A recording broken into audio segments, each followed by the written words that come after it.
Madalas, kahit gusto nating tumulong, kulang ang kayang ibigay. Dahil tayo rin ay baon sa pangangailangan. Sa dami ng gastusin at taas ng bilihin, ang awa minsan ay napapalitan ng pag-iwas. Pero ang gutom, kahit hindi natin makita, palaging nariyan. May mga gutom na hindi sumisigaw, walang reklamo, walang ingay.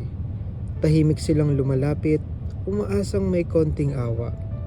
Hindi lahat ng nangangailangan ay nakikita, pero lahat sila ay may kwento.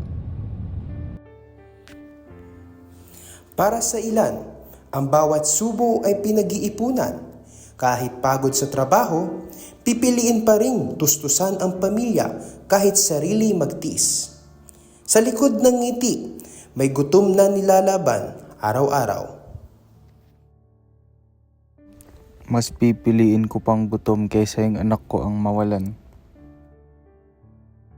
Kahit estudyante, iramdam ang gutom sa taas ng presyo. Ang simpleng baon ay nagiging tanong kung kakasya o hindi. Lahat ay nagtitipid, pero hindi dapat tipirin ang karapatan kumain.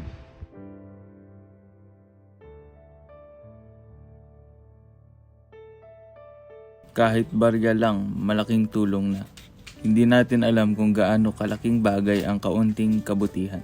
Sa mundo ng kaguluhan, ang munting tulong ay pag-asa. Ang gutom ay hindi lamang pisikal. Ito'y sugat ng kakulangan, ng pagkabata na nauubos sa pag-aalala. Sa murang edad, natutong lumaban dahil walang ibang pagpipilian kundi mabuhay.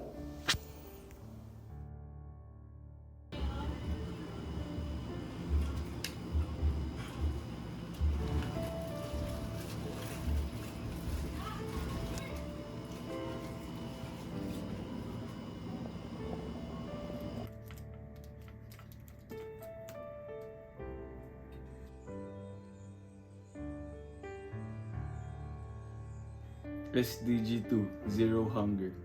Hindi sapat ang awa, kailangan ng aksyon. Simula sa paaralan, simula sa komunidad,